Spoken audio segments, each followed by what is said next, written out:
Hello everyone, the date is now the 17th of November 2018 and the album is actually finished. I've wrote 8 songs on it. It's over an hour long, the album, and I've actually incorporated a technique that I've recently come across. I've heard of this thing called 8D audio, and if you don't know what that is, search 8D audio in YouTube after this video though. And basically what it is it's like they take a song that's in the charts but just like add a load of like stereo effects to it and create it, like it makes it sort of 3D sounding. So they pan it everywhere and add lots of reverb and make it shift between speakers and stuff, and you're supposed to listen it with headphones on. And it's called 8D audio. I don't know why it's called 8D audio. It sounds more like a marketing gimmick to me. But I thought I'd have a go, and I actually tried turning my tracks into this 8D audio thing because I thought it would work really well with like the atmospheric, relaxation sound. But it didn't come out quite as planned, and I will show you a bit of that later on my Cubase files. But what I've done is I've incorporated the technique of it, but on 1 or 2 synths in the background, so the rest of it stays perfectly centered panning, well not centered, but level panning.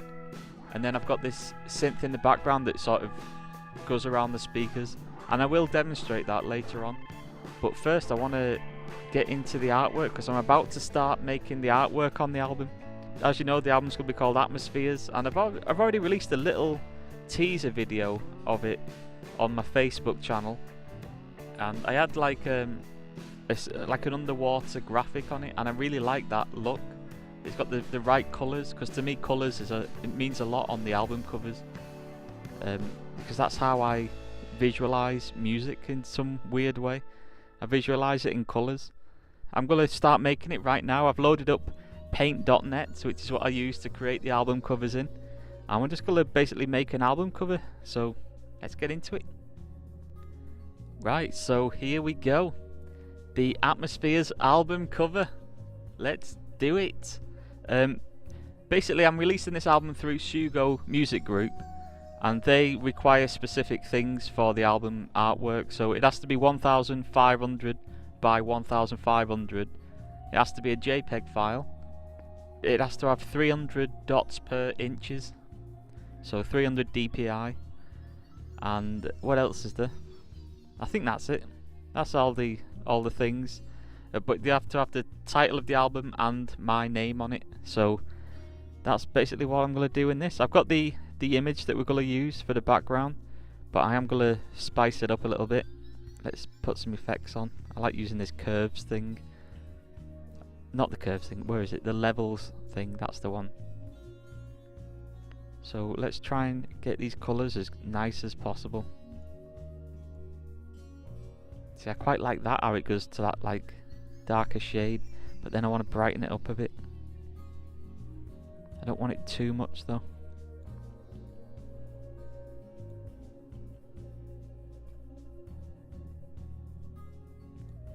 That is looking nice actually. I quite like that. Let's have a look at before. That was before, and then after. Just sort of brings the blue out a bit more. Yeah, I like that. We're going to go with that. This isn't going to take me very long, by the way. So now we need the title of the album. So text. I don't know what font to use, but I'm just going to type it in first, and then we'll mess about with it. So let's put it in as white, and let's put Atmospheres. That is massive. Oh my god, I've just made it bigger. Make it smaller. That's maybe too small. What did I have on the... Let me just have a quick look at this. Or was it this? Platinum X? Oh! I think it was that. Yep, it was that. Let's have a look. That's what it was. Yeah, we found it. So now I need to get the right size. And I actually remember messing about with what's it called? The spacing in between the letters. So let's try putting a space in between all of them. It was similar to that. I do like that, that's nice. But that's too big, it's still too big. Can I go 20? 26 looks nice. That actually does look nice actually. Let's go with that, let's put it right there. Try and get it centered, that looks centered to me. And then we need by Liam Bradbury. I'm going to put this on a different layer. Going to put it smaller.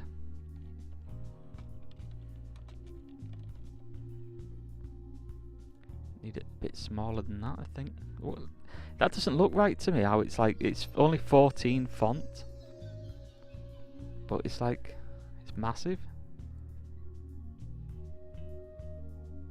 I don't know whether to do the spacing on this. Let's have a look.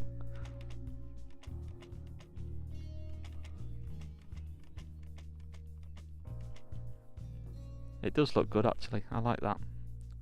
Let's put this down a bit more. I like that. I actually do like that.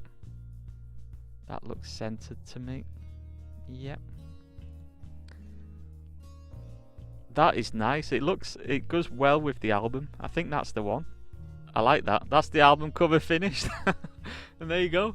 Right, I'm going to show you that 8D audio effect on my Cubase file. So let's jump over to Cubase. Right, okay. So this is Cubase 10.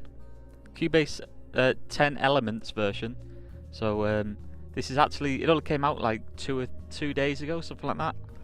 So yeah, I've actually had to upgrade my Cubase file mid-album, which normally I would never do. I would normally make sure I finish an album off first, and then start messing about with things, because things can, like, you know, mess about quite easily. But luckily it was fine. I've still got Cubase 9 installed on my computer as well, so.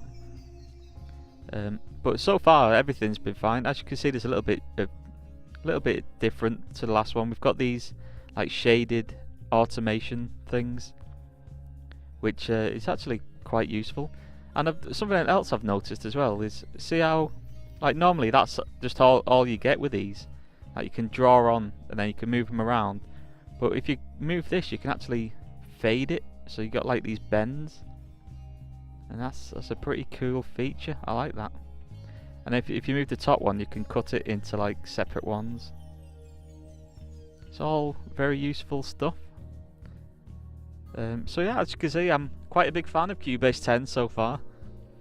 So yeah, let's get on to this effect. 8D audio is like it's like a 3D stereo thing. So you like pan it around the whole speakers, like it's always like moving.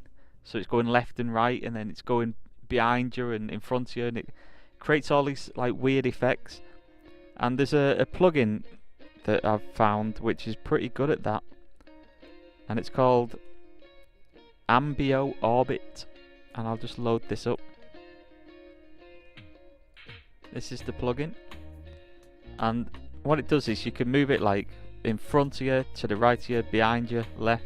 You can also get the elevation going like above you and below you, and sort of reflections and things, and the width of it. So yeah, all I've been doing is controlling this with the automation on certain synths. So I'll show you. In fact, I'll leave that up, and then I can show you it in action. Right, I've put it on this synth here. I'll play you the track actually. Let's just play. This is what I've got. You can see the synth whirling around, and it's like doing some weird like patterns.